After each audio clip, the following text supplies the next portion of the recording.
Also in the street plan of Washington, you find pentagrams.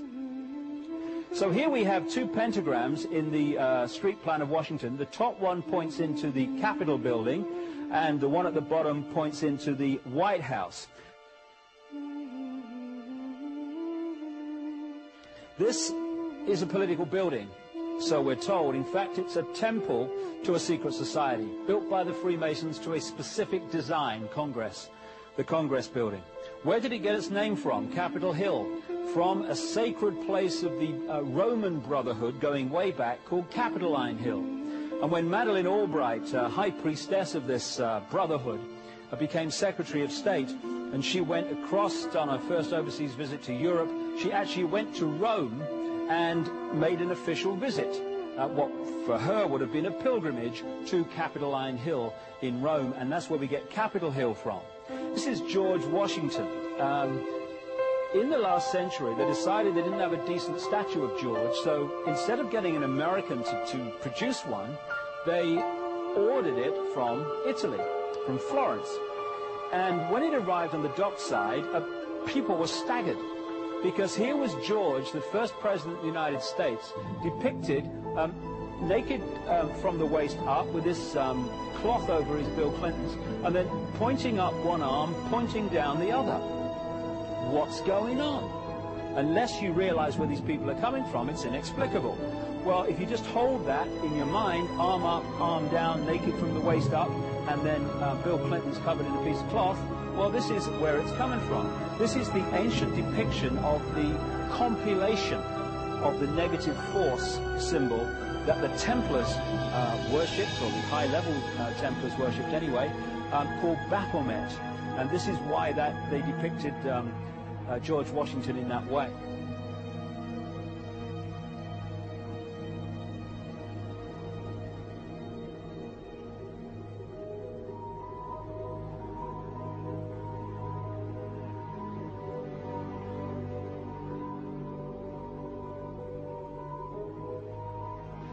What has come to light is that it is not so surprising for a lot of people that there are covens amongst the very educated class, architects, doctors, lawyers, priests, brokers, and the leisure class. These are people who have made pacts with the devil. That's right. It's really the best, the more accurate way of describing it would be that they have indulged themselves in the worship of the goat, of the prince, of the serpent, of Satan, of Lucifer, and they lead perfectly normal lives. They're jewel merchants. They travel. They're prominent in their own way, but they do have this indulgence. Father, here's a part of that I can never understand. That has never made sense to me. And that is, if somebody were to make a pact with the devil,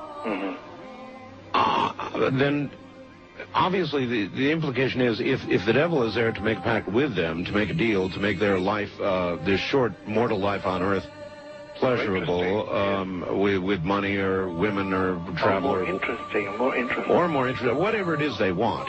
Yes. Then they are aware of the presence of the devil, and they are obviously aware then of the presence of God as well, and they nevertheless make a conscious, stupid, short-term, blind choice to take what they can get in this lifetime. And to embrace one, you must embrace the other. It's not like it's some wishy-washy prison. I know you do. It is a very not easy to understand, except when you talk with them, when they let their hair down and peel grapes, as we say, and when they're on their way to being cured of or healed is the proper word. You find that there's an exhilaration and a satisfaction which is both sensual and sexual and mental, when they really indulge in Luciferian worship. There is a peculiar exhilaration. Like a drug, then? Yes, it's a peculiar exhilaration. And of course, the godly instincts in us all, the angelic in us all, because we all have something angelic and something godly, besides everything else, a lot of other negative things, that is quenched. And you find in them a horror of anything, what we call sacred and holy, or sacrosanct, or the idea of the sacred, of the awesome.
How in the world did you ever get involved in praying to demon spirits?